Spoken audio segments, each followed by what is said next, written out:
I need to tell you something that's going to sound absolutely insane. 6 months ago, I would have told you that my CEO was the most difficult, demanding, impossible person I'd ever worked for.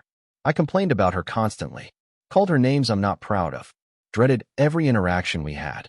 And the whole time, apparently, she was in love with me. Yeah, let that sink in for a second. My name is Noah Parker. I'm 30 years old, and I work as a senior analyst at Meridian Financial in Manhattan.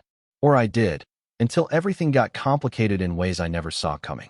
Right now, I'm sitting in my apartment trying to figure out how I went from hating my boss to, well, I'm getting ahead of myself. Let me start from the beginning, because this story is wild, and you need the full context to understand how completely I misread everything. Meridian Financial is one of those companies that looks amazing on paper. Fortune 500, great benefits, impressive client list. I'd been working there for 3 years, steadily moving up, doing well. Then 2 years ago, everything changed when they brought in a new CEO.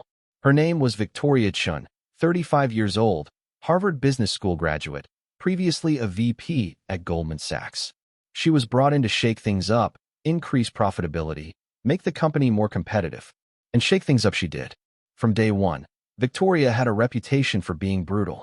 She fired 15 people in her first month, restructured entire departments, implemented new policies that had everyone working longer hours. She'd walk through the office and people would literally hide, pretend to be busy, avoid eye contact. She had this presence about her, this intensity that made you feel like she could see right through you and was judging everything she saw. She was beautiful, I'll give her that. Tall, probably 5'9", always in these perfectly tailored suits that probably cost more than my rent. Long black hair she usually wore up in this sleek style. Sharp features, dark eyes that seemed to miss nothing. But her beauty was the cold, untouchable kind. The kind that came with a "don't even think about it" warning. Everyone was terrified of her, especially after she made an example of Tom Bradshaw from the accounting department. Tom had made an error on a quarterly report, nothing major, an easy fix. Victoria called him into her office, and we could hear her through the walls. She tore into him for 20 minutes about incompetence and carelessness, and how there was no room for mediocrity at Meridian. Tom came out looking like he'd been through a war. He quit 2 days later. After that, the office was like a pressure cooker. Everyone walking on eggshells, double-checking everything, staying late to avoid her wrath. The break room conversations were always the same. People sharing horror stories about Victoria, calling her the Ice Queen, the Dragon Lady. Worst things I won't repeat. I participated in those conversations, added my own complaints, because I'd had my share of run-ins with her, and none of them were pleasant. The first time Victoria really noticed me was about 6 months after she started. I was in a meeting presenting analysis on a potential investment opportunity. Standard stuff, I'd done dozens of these presentations. Halfway through, Victoria interrupted me. "Stop." I stopped, confused. Everyone in the room went silent. "This analysis is incomplete," she said, her voice flat and cold. "You're missing at least 3 critical risk factors. Did you even review the full financials?" My face got hot. "I reviewed everything that was. Clearly you didn't. This is sloppy work, Mr. Parker. I expect better from senior analysts." She stood up. "Redo this entire analysis and have it on my desk by tomorrow morning. And next time, don't waste everyone's time with half-finished work." She walked out. The meeting ended. My colleagues gave me these sympathetic looks like I'd just been diagnosed with a terminal illness. I went back to my desk humiliated and furious. Spent the entire night redoing the analysis, checking and rechecking every number. Had it on her desk by 7 the next morning.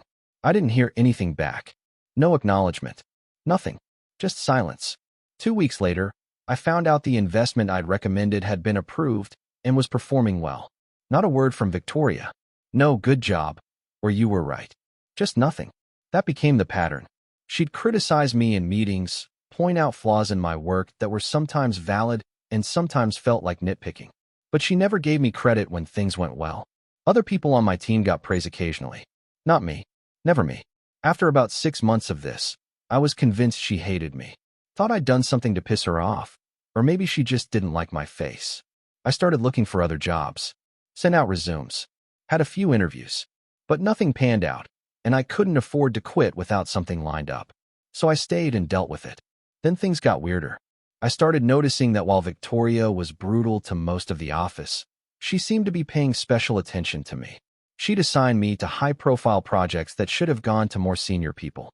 She'd call me into her office to discuss strategy, just the two of us, and actually seemed to listen to my input. But then in public, in meetings, she'd shoot down my ideas or criticize my presentations. It was giving me whiplash. My friend Rachel from HR noticed it too. "She's harder on you than anyone," Rachel said over lunch one day. "But she also gives you more opportunities." "It's strange. It's because she hates me but is stuck with me," I said. "I'm good at my job, so she can't fire me. But she doesn't have to like me. I don't know. Sometimes the way she looks at you." Rachel trailed off. "What? Nothing. Forget it." But I didn't forget it. I started paying more attention. And Rachel was right.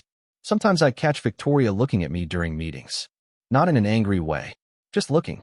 And when I'd meet her eyes, she'd look away quickly, her expression unreadable.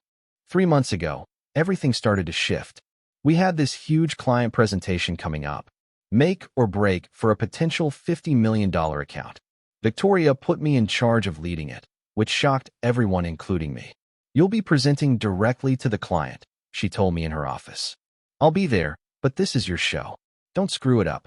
"Why me?" I asked before I could stop myself. "There are people with more experience who could." "I'm not interested in your self-doubt, Parker. I'm putting you on this because you're the best person for the job. Now prove me right." She dismissed me before I could respond. I worked my ass off on that presentation. Barely slept for 2 weeks. The day of the meeting, I was a nervous wreck. The clients were tough, asked hard questions, pushed back on our projections. But I held my ground, backed up everything with data, showed them why our approach would work.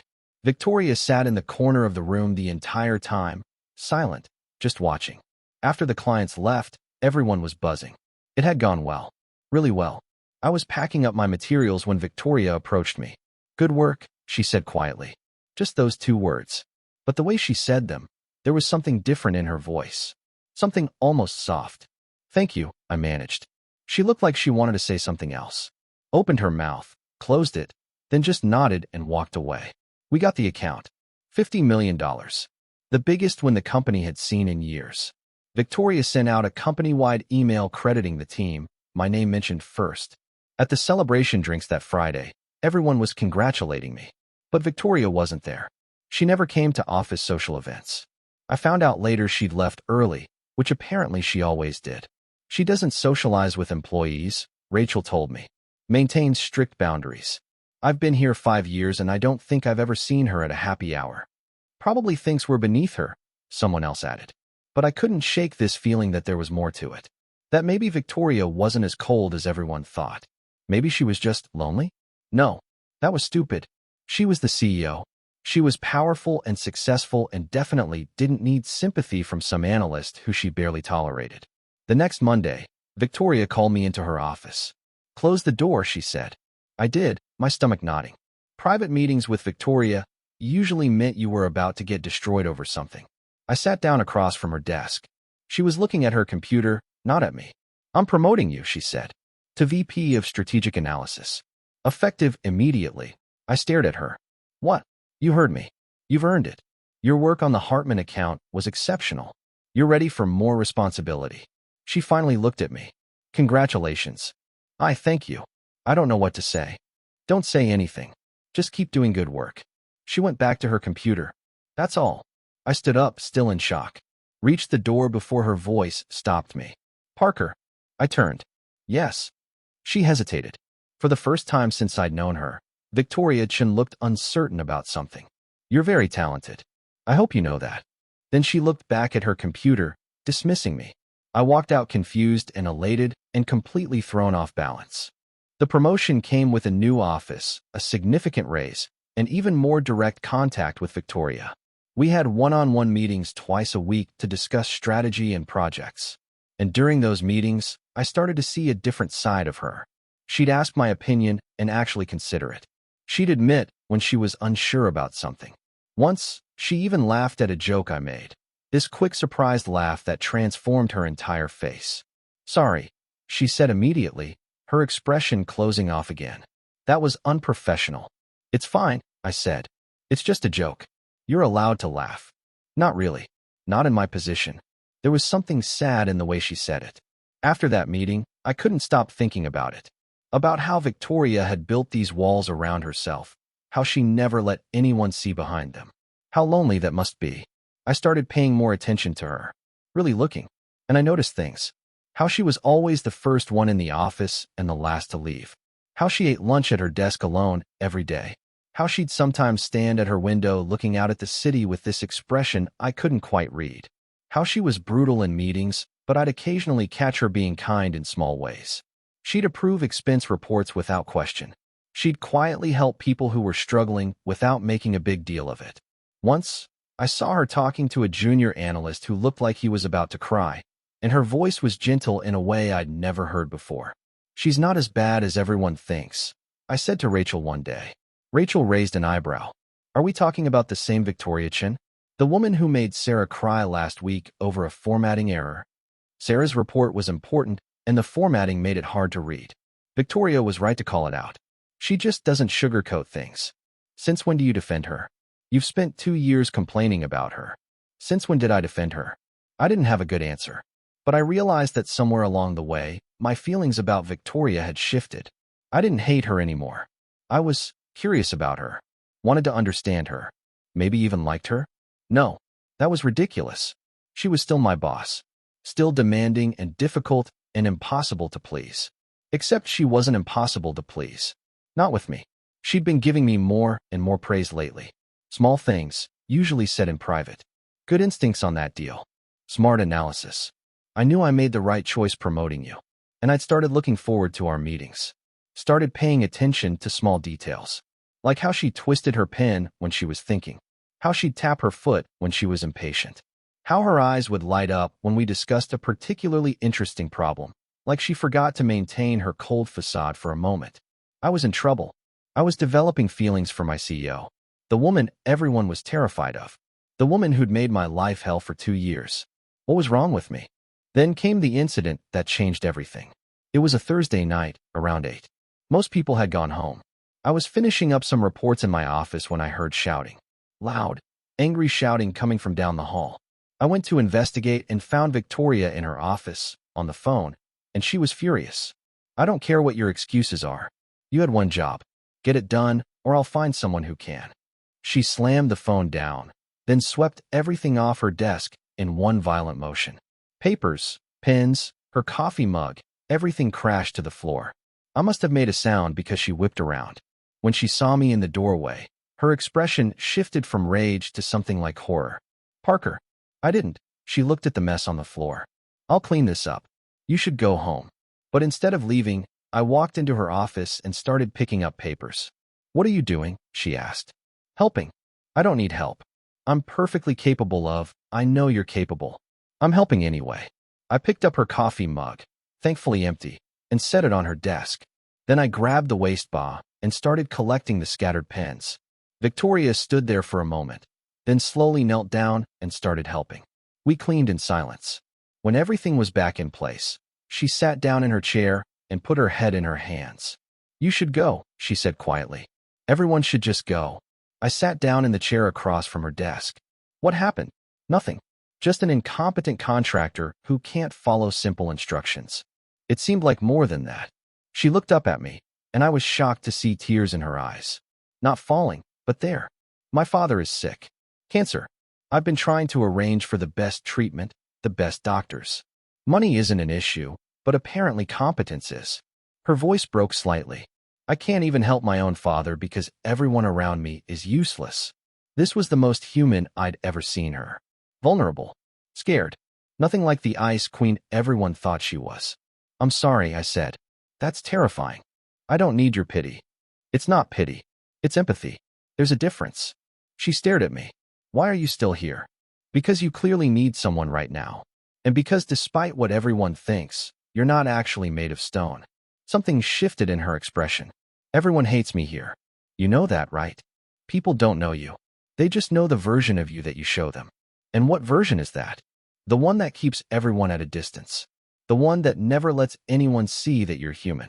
I leaned forward. But I've seen it. In our meetings. In small moments. You're not the dragon lady everyone thinks you are. Maybe I am. Maybe I'm exactly as cold as they think. Then why are you crying? She wiped her eyes angrily. I'm not crying. Okay. We sat in silence for a moment. Then she said, you should hate me. I've been terrible to you. You've been hard on me. But you've also given me opportunities. Believed in me when I didn't believe in myself. Pushed me to be better. I had to, she said softly. What? She looked away. Nothing. Forget it. Thank you for helping. You can go home now. I wanted to push, to ask what she meant. But she'd closed off again, her walls back up. So I stood. For what it's worth, I hope your father gets better. And if you need anything, I won't. But thank you. I left her office, my mind racing. Something had just happened. Something important. I just wasn't sure what. The next day, Victoria was back to her normal self in public. Cold, demanding, untouchable. But in our private meeting that afternoon, she was different. Quieter. Less guarded. About last night, she said. I apologize for my outburst. That was unprofessional. You don't have to apologize. Everyone has breaking points. I'm not everyone. I'm the CEO. I need to maintain control. You're also human. You're allowed to have emotions. She looked at me for a long moment. Most people don't see it that way. They see any display of emotion as weakness. Those people are idiots. She laughed. Actually laughed. Careful, Parker. That's insubordination. Are you going to fire me? No. She smiled slightly. I couldn't even if I wanted to. You're too valuable. Just valuable? Not irreplaceable. Don't push your luck. But she was still smiling, and something warm spread through my chest. Over the next few weeks, something changed between us. Our meetings lasted longer. We'd talk about things beyond work. She told me more about her father, about how he was responding to treatment. I told her about my family, my sister who taught high school, my parents who'd retired to Florida. She asked questions, actually seemed interested. And the looks, I definitely wasn't imagining them now. She'd watch me during presentations with this expression I couldn't quite read. Something softer than I'd ever seen from her. Once, I caught her staring at me during a meeting, completely not paying attention to what someone else was saying. When she realized I'd noticed, she looked away quickly, a faint color rising in her cheeks. Was she blushing? Did Victoria Chin blush? She definitely likes you, Rachel said when I mentioned it. Don't be ridiculous. I'm not. I've seen the way she looks at you. It's completely different from how she looks at everyone else. She's my boss, and way out of my league. And even if she did like me, which she doesn't, there's no way she'd act on it. She's too professional. Maybe. Or maybe she's been trying to keep her distance because she does like you and she knows it's complicated. I wanted to dismiss it, but part of me was starting to believe it might be true. The breaking point came at the company gala. Annual charity event, black tie, everyone required to attend. I hated these things, but it was mandatory. I showed up in a rented tux, found my assigned table, and tried to blend into the background. Then Victoria walked in, and every conversation in the room seemed to stop. She was wearing a black dress that was somehow elegant and devastating. Hair down for once, falling in waves past her shoulders. She looked stunning and untouchable, and every bit the powerful CEO everyone feared. She made her rounds, greeting important clients and board members. I watched from my table, nursing a drink, trying not to stare and failing completely. At one point, her eyes swept the room and landed on me. Held for just a second. Then she looked away and continued her conversation. She cleans up nice, doesn't she? Said Mark, one of my colleagues, sitting down next to me. The ice queen herself. Wonder if she ever lets anyone get close enough to thaw her out. Don't call her that, I said before I could stop myself. Mark raised his eyebrows. Whoa, defensive much? What, you got a thing for her? No, I just think it's disrespectful. She's disrespectful. She treats everyone here like garbage. She doesn't treat people like garbage. She has high standards. Since when do you defend her? Last year you were leading the complaints about her in the break room. He was right. I had been. But now the idea of anyone talking badly about Victoria made something hot and protective rise in my chest. People change their minds, I said. Or people develop crushes on their terrifying bosses, Mark said with a smirk. That's not. Relax, I'm messing with you. Though if you did have a thing for her, you'd be the first. Everyone else is too scared to even think about her that way. He stood up. I'm getting another drink. Want one? Sure. After he left, I let myself watch Victoria again. She was talking to a board member, her expression polite but distant. Professional. Then someone said something that made her laugh, and for a moment, she looked younger, lighter, beautiful in a way that had nothing to do with her dress or makeup and everything to do with that rare, genuine smile. I was in deep trouble. Around 10, I went outside for some air. The gala was in this fancy hotel, and they had a terrace overlooking the city. I stood at the railing, looking at the lights, trying to sort out my completely inappropriate feelings. Running away from the party? I turned. Victoria was standing in the doorway, backlit by the lights from inside. Just needed some air. These events aren't really my thing. Mine neither. She walked over and stood next to me at the railing, careful to maintain a professional distance between us. But they're necessary. Doesn't mean we have to enjoy them. We stood in silence for a moment. This close, I could smell her perfume. Something subtle and expensive. You look nice tonight, she said quietly. The tux suits you. Thanks. You look stunning. Beautiful. Like every inappropriate thought I've been having about you for weeks. Very professional. She laughed. Professional. That's one way to put it. I meant it as a compliment. I know. She looked at me. Parker, can I ask you something? Of course. Why don't you hate me? Everyone else does. I told you. I don't think. No. I mean, why don't you hate me specifically? I was horrible to you when you first started working with me. Criticized you constantly. Never gave you credit. I have given you every reason to resent me. I thought about how to answer. At first, I did resent you. Thought you had it out for me for some reason. But then I realized you were pushing me because you saw potential I didn't see in myself. You were hard on me because you knew I could be better. And you were right. That's very generous. It's the truth. You made me better at my job. Better at standing up for my ideas. You saw something in me before anyone else did. How could I hate you for that? She was looking at me with an expression I'd never seen before. Something raw and vulnerable and almost painful. You're the only person who's ever understood that, she said softly. Everyone else just thinks I'm cruel. But with you, I had to be hard. I had to push you away. Why? The word came out before I could stop it. Why did you have to push me away specifically? She turned to look out at the city. For a long moment, I thought she wasn't going to answer. Then, because from the moment you walked into that first meeting 2 years ago, I was attracted to you. And that was completely unacceptable. My heart stopped. What? You heard me. She still wasn't looking at me. You were smart and talented, and you looked at me like I was a person, not just a position. And I knew immediately that I needed to keep distance between us. So I criticized you, pushed you away, treated you worse than anyone else because I was terrified that if I didn't, I'd do something stupid like this. Like what? She finally turned to face me.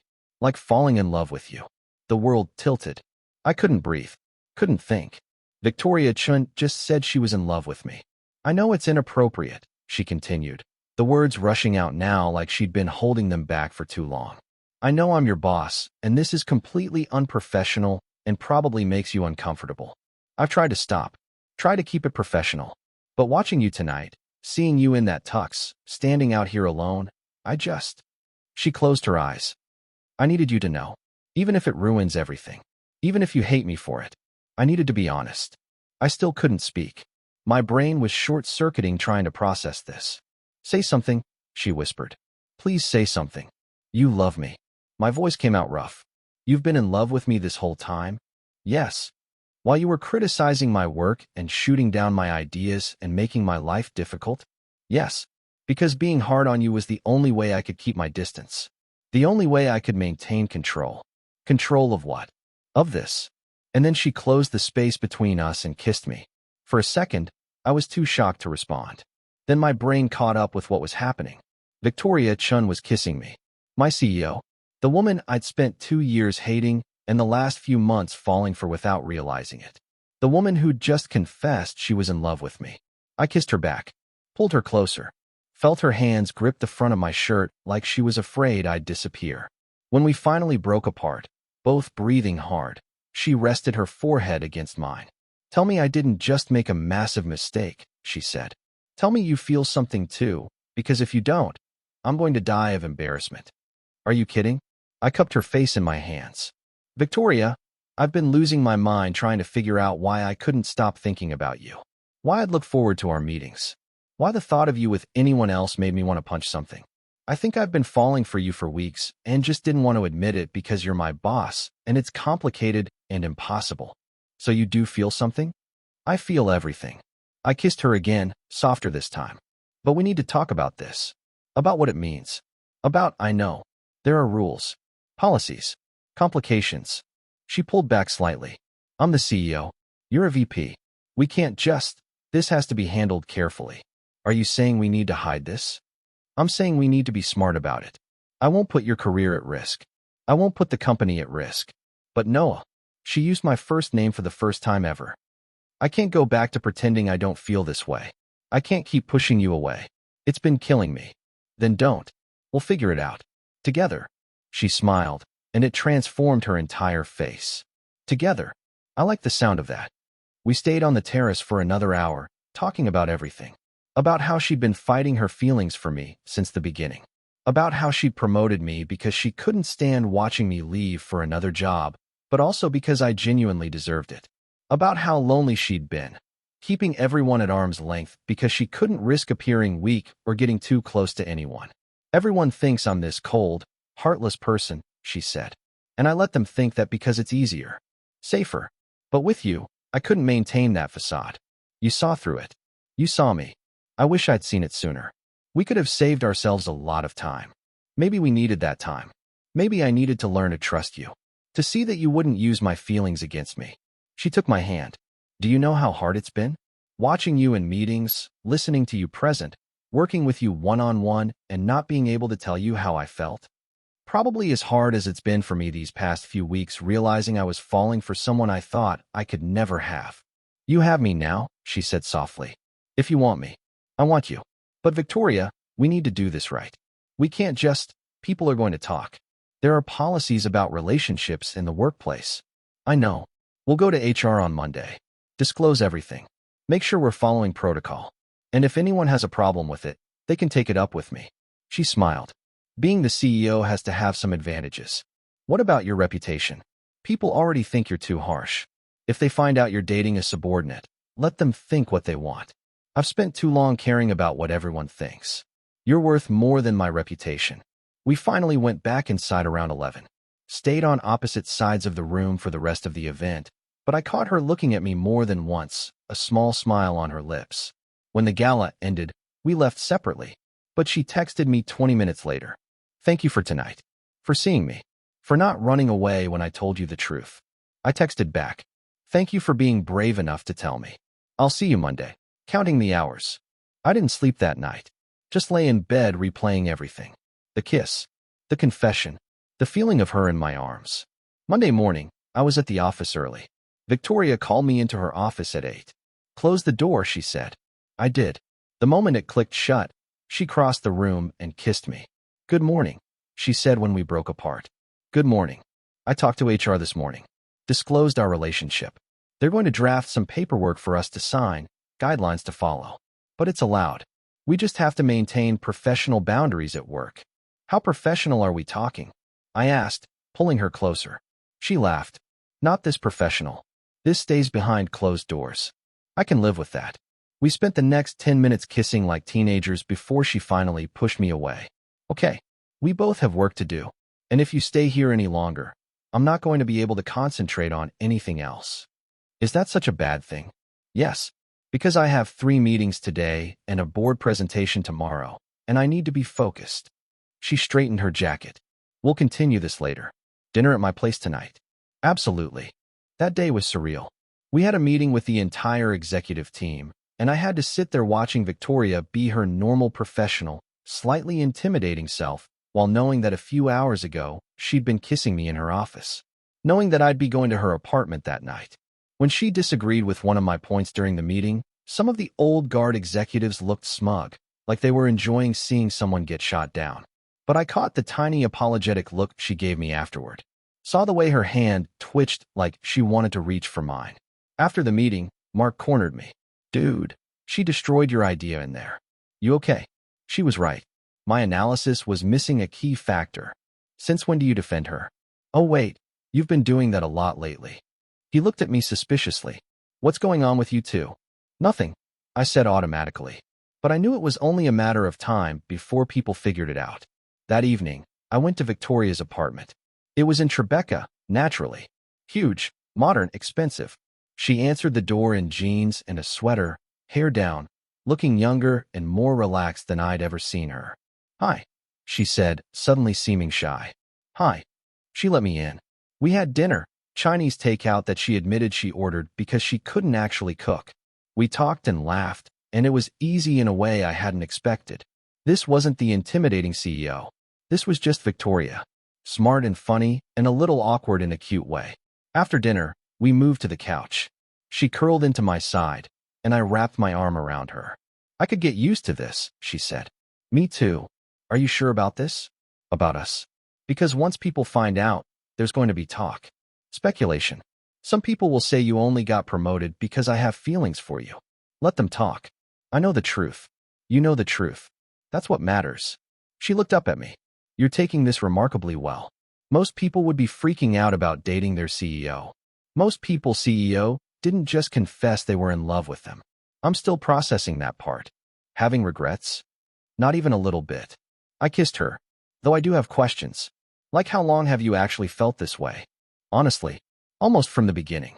You walked into that first meeting, and you were confident, but not arrogant. You presented your ideas clearly.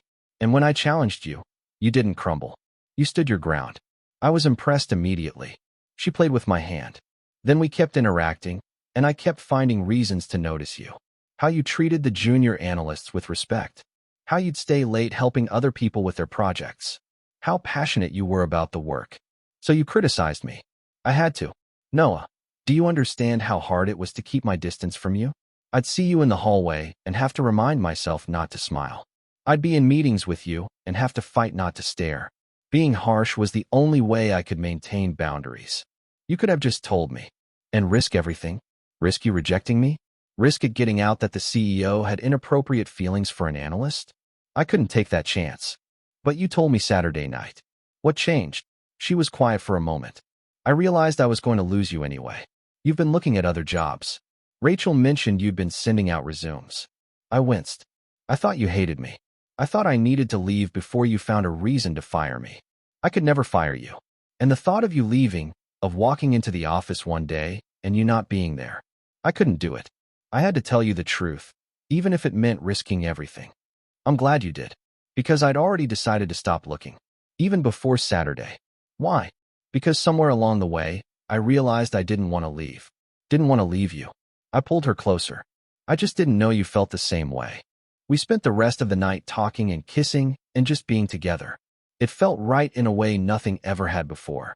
When I finally left around midnight, I felt like I was floating. The next few weeks were careful navigation. At work, we were strictly professional. She was still demanding in meetings, still pushed me to be better. But now I understood it differently. Saw it for what it was, her way of showing she believed in me. In private, behind closed doors, she was soft and affectionate, and everything I'd never known I wanted. But keeping it secret was harder than we'd anticipated. People were already whispering, noticing the way she looked at me during presentations, how she'd defend my ideas more than before, how we'd sometimes disappear into her office for strategy meetings that lasted longer than necessary. "People are talking," Rachel told me one day, "saying there's something going on between you two." "What are you saying?" I asked carefully. "I'm saying I'm happy for you. Both of you. She's less terrifying lately. Smiles more. And you seem happier than I've ever seen you." She paused. "But you should know the rumors are starting. And not everyone is going to be supportive." She was right. 2 weeks later, someone filed a formal complaint with HR, anonymous, claiming that my promotion was due to favoritism, that Victoria was showing preferential treatment. HR had to investigate. It was humiliating. They interviewed people from my team, reviewed my work performance, examined the timeline of my promotion versus when Victoria and I started dating. Victoria was furious. I found her in her office after the HR meeting, pacing like a caged animal. "This is exactly what I was afraid of," she said. "People questioning your capabilities because of me, using our relationship to undermine everything you've earned." "Hey." I went to her, took her hands. "We knew this might happen. We talked about this. Talking about it and dealing with it are different things. Noah, they're questioning your entire career. Everything you've worked for. Let them question it. The investigation will show what's true. That I earned my position. That I'm good at my job. That your feelings for me didn't influence my professional advancement. But it will always be there. This shadow. People will always wonder. I cupped her face. Then they wonder. I don't care. You're worth it. We're worth it. She closed her eyes. I don't want to be the reason your career gets derailed. You're not. You're the reason I'm better at my job. The reason I push myself harder. You believing in me made me believe in myself. The investigation took 2 weeks. They interviewed everyone, reviewed all the data, examined the company's records. And their conclusion? My promotion was based entirely on merit. Victoria had treated me the same as any other employee in terms of opportunities and advancement. If anything, she'd been harder on me than others. The complaint was dismissed. But the rumors didn't stop. People still whispered, still speculated. Some of the senior executives started treating me differently, like I was Victoria's pet project rather than a capable professional. It was exhausting and frustrating, and sometimes made me doubt if we were doing the right thing. Then Victoria did something I never expected. She called a company-wide meeting. All hands on deck, mandatory attendance. Everyone crammed into the main conference room, confused about why we'd all been summoned. Victoria stood at the front, composed and professional as always. But I could see the tension in her shoulders. I've called you all here because there's been a lot of speculation lately. Rumors. And I believe in addressing things directly rather than letting gossip fester. She took a breath. Noah Parker and I are in a relationship. We have been for 2 months. This was disclosed to HR immediately, and all proper protocols have been followed. An investigation was conducted and found no impropriety in his promotion or advancement. The room was dead silent. Everyone staring. I'm telling you this because I'm tired of the whispers. Tired of people questioning Mr. Parker's abilities because of your assumptions about our relationship. Noah earned his position through talent and hard work. Period. And anyone who suggests otherwise is wrong. She looked around the room, her gaze sharp. I understand that this situation is unusual, but it's also none of your business. We are both professionals. We both do our jobs exceptionally well. Our personal relationship does not affect this company's operations or success. If you have concerns about favoritism or preferential treatment, bring them to HR. They will be investigated thoroughly. But I will not tolerate gossip and speculation that undermines either of our reputations. She paused. That said, I also want to be clear about something. I have been hard on all of you. I have high standards, and I push people to meet them. Some of you think I'm cold or cruel. Maybe I am. But everything I do is for this company's success. And that includes being honest about my relationship with Noah rather than letting rumors destroy his career. She looked directly at me then, and I saw something vulnerable in her expression. He deserves better than whispers and speculation. He's one of the most talented people in this company, and I won't let my feelings for him overshadow that. Then she dismissed everyone. The room cleared in awkward silence. People avoiding eye contact with me, with each other. I stayed behind. When the last person left, Victoria sagged slightly, like she'd been holding herself up through sheer will. That was brave, I said. That was necessary. She looked at me. I'm sorry. I know you probably didn't want me to announce it like that. Actually, I'm glad you did. Now it's out there. No more hiding. I went to her. Though warning me might have been nice. If I'd warned you, you would have tried to talk me out of it. Probably. I pulled her into my arms. But you were right. Better to control the narrative than let it control us. People are still going to talk. Let them. I meant what I said before. You're worth it. Over the next few weeks, things slowly normalized. The initial shock wore off. People got used to it. Some of the executives who'd been treating me differently started to come around when they saw that I was still doing good work, still contributing, still earning my position. A few people congratulated us quietly. Others remained skeptical. But gradually, it became just another fact about the office. The CEO was dating the VP of Strategic Analysis. It was weird, but it was what it was. Victoria remained professional at work, still demanding and intense. But occasionally, I'd catch her smiling at me across a conference table. Or she'd defend one of my ideas with particular passion. Small moments that reminded me that behind the CEO facade was the woman I was falling more in love with every day. We'd been together for 4 months when she invited me to meet her father. He was in remission, The treatment had worked, and he wanted to meet the man his daughter wouldn't stop talking about. I'm nervous, I admitted as we drove to his house in Connecticut. Don't be. He's going to love you. I've told him all about you. That's what makes me nervous. Her father, Robert, was a retired businessman who reminded me a lot of Victoria. Sharp, observant, direct, but also warm in a way Victoria was learning to be. So you're the man who managed to crack through my daughter's walls, he said after we'd been introduced. Took long enough, I said. 2 years of her being mean to me first. He laughed. Sounds like Victoria. She pushes away anyone who gets too close. Always has. Her mother was the same way. We spent the afternoon there, and I watched Victoria with her father. Saw how soft she was with him, how attentive, how she'd rest her head on his shoulder while we talked. This was the Victoria no one at work got to see. The one who was capable of deep love and affection. The one who'd just been too scared to show it. He likes you, she said on the drive back to the city. Think so. I know so. He told me when you went to the bathroom. Said you were good for me. That I seemed happier than I had in years. She took my hand. He's right. I am happier. Because of you. You make me happy too. Even when you're being impossible in meetings. I'm not impossible. I'm thorough. You're impossible. But I love you anyway. The words were out before I realized I'd said them. We'd been carefully avoiding the L word, both aware it was too soon, too intense. Victoria pulled the car over. Right there on the highway. She pulled onto the shoulder and turned to look at me. What did you say? I said I love you. And I know it's fast and maybe too soon, but it's true. I love you, Victoria. I love your brilliant mind and your rare smiles and the way you push me to be better. I love how you're soft with the people you care about and terrifying to everyone else. She kissed me. Right there on the side of the highway, cars rushing past us. She kissed me like her life depended on it. I love you too, she said when we broke apart. I've loved you for so long. I was just scared to say it. Don't be scared. Not with me. I'm not. Not anymore. That was 6 months ago. We've been together for 10 months now. Living together for 3, after she asked me to move into her apartment because she was tired of only seeing me on weekends. Work is good. The company is thriving.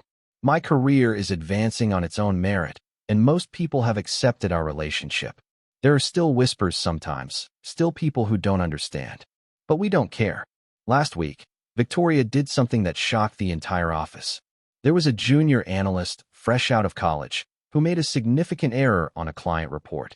The kind of error that, in the past, Victoria would have destroyed someone over. We all waited for the explosion.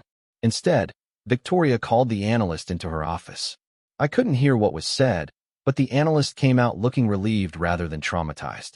Later, Victoria told me what happened. I explained where he went wrong and how to fix it. Told him everyone makes mistakes and that this was a learning opportunity. Who are you and what have you done with Victoria Chen? She swatted my arm. I can be nice. You're always nice to me. I'm asking about everyone else. Well, I realized something. Being terrifying doesn't actually make people work better. It just makes them scared. And fear doesn't breed excellence. It breeds resentment. She looked at me. You taught me that. By seeing past the fear. By being brave enough to love me anyway. I didn't love you anyway. I loved you because of who you are. The tough exterior and the soft heart underneath. That's very poetic. You should write greeting cards. Or I should kiss my girlfriend. That's a better option. The office is different now. Victoria is still demanding, still has high standards. But she's more approachable. Smiles more. Actually attends the occasional happy hour. People are less terrified of her. They respect her, but they're not constantly walking on eggshells. You've changed her, Rachel told me last week. Made her more human. She was always human. She was just scared to show it. But I knew what Rachel meant. Victoria had let her walls down, bit by bit. Let people see that she wasn't just the Ice Queen CEO. She was a person with feelings and fears and the capacity for great love. Last night, we were at her apartment, cooking dinner together. Actually, I was cooking while she sat on the counter offering unhelpful suggestions. You're putting in too much garlic, she said. There's no such thing as too much garlic. Yes, there is. Trust me. You're not Italian. You just have an Italian last name. That doesn't make you a cooking expert. She threw a dish towel at me. I caught it, laughing, and pulled her off the counter into my arms. I love you, I said. Even when you're bossy in the kitchen. I'm bossy everywhere. That's kind of my thing. I know. It's one of my favorite things about you. That I'm bossy. That you know what you want and you're not afraid to demand it. That you push people, including me, to be better. That you have impossibly high standards. And yet somehow you meet them. Because you made me believe I could. I kissed her. You saw potential in me before I saw it in myself. Even if you expressed it by being mean to me. I wasn't mean. I was motivating. You were mean. But I forgive you. On account of how I'm madly in love with you. She wrapped her arms around my neck. I'm madly in love with you too. Even though you use too much garlic. This is going to be a problem in our relationship. The garlic. No. You being wrong about the garlic, but being too stubborn to admit it. She laughed, and I realized how much I loved that sound. How far we'd come from 2 years ago when I thought she hated me. When I had no idea, she was struggling with feelings she thought were impossible. We've talked about getting married. Not anytime soon, but eventually. About what that would mean for the company, for our careers. About whether one of us would need to leave Meridian. I'd step down if I had to, Victoria said once. My career isn't worth losing you. You're not stepping down. We'll figure something out when the time comes. Maybe I'll move to a different company. Or maybe we'll both stay, and people will just have to deal with it. You'd really leave Meridian for me? I'd do a lot more than that for you. You're the best thing that's ever happened to me.